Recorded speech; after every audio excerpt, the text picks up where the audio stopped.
व्रत त्योहार कथा। Subscribe this channel, press the bell icon. आइए सुनते हैं कार्तिक मास महात्म्य 7वें अध्याय की कथा। कार्तिक मास में विशेष करके गंगा स्नान का बड़ा ही विशेष महत्व माना गया है और इन दिनों तुलसी माता का पूजन करने से या तुलसी माता को जल अर्पित करने से अनंत गुना पुण्य फलों की प्राप्ति होती है। तो आइए सुनते हैं कार्तिक मास महात्म्य 7वें अध्याय की कथा।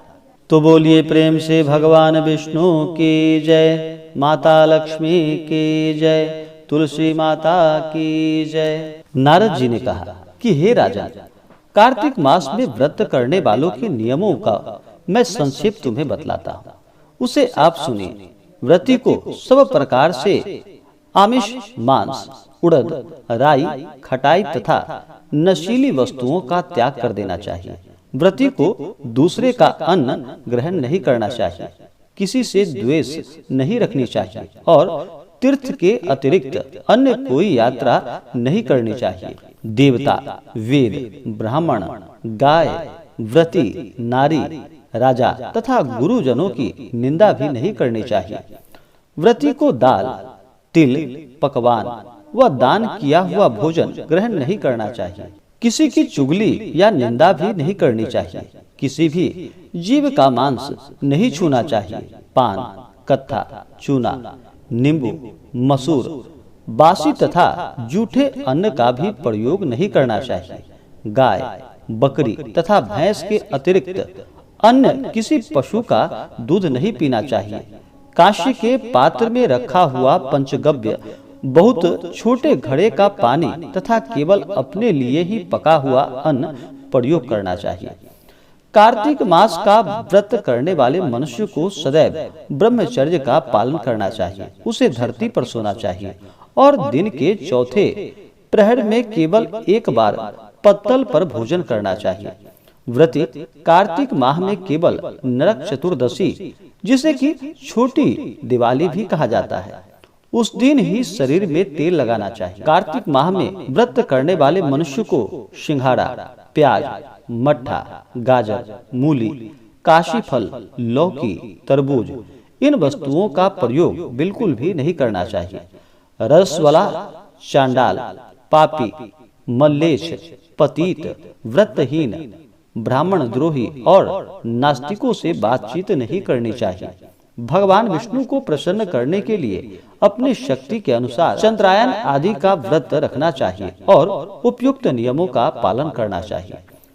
व्रती को प्रतिपदा को कुम्हड़ा, द्वितीया को कटहल, तृतीया को तरुणी स्त्री, चतुर्थी को मूली, पंचमी को बेल, षष्ठी को तरबूज, सप्तमी को आंवला, अष्टमी को नारियल, नौमी को मूली, दसवीं को लौकी, एकादशी को परवल, द्वादशी को बैर और त्रयोदशी को मट्ठा, चतुर्दशी को गाजर तथा पूर्णिमा को शाक का प्रयोग नहीं करना चाहिए। रविवार को आंवला का प्रयोग नहीं करना चाहिए। कार्तिक माह में व्रत करने वाला मनुष्य यदि इन शाकों में से किसी शाक का भी सेवन करना चाहे तो पहले ब्राह्मण को देखकर ग्रहण करे। यही विधान माघ माह के व्रत के लिए भी है। देवोत्थानी एकादशी में पहले कही गई विधि के अनुसार नृत्य, जागरण, गायन, वादन आदि करना चाहिए। इसको विधि पूर्वक करने वाले मनुष्य को देखकर यमदूत ऐसे भाग जाते हैं जैसे कि सिंह की गर्जना से हाथी भाग जाता है। कार्तिक मास का व्रत सभी व्रतों में श्रेष्ठ है। इसके अतिरिक्त जितने भी व्रत यज्ञ हैं, वह 1000 की संख्या में किए जाने वाले मनुष्य को सीधा वैकुंठ की प्राप्ति इससे हो जाती है।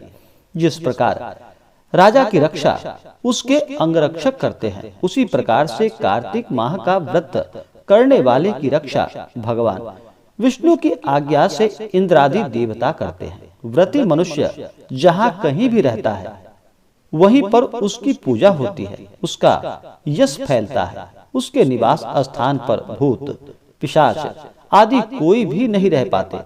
विधि पूर्वक कार्तिक माह का व्रत करने वाले मनुष्यों को पुण्यों का वर्णन करने में ब्रह्मा जी भी असमर्थ हैं।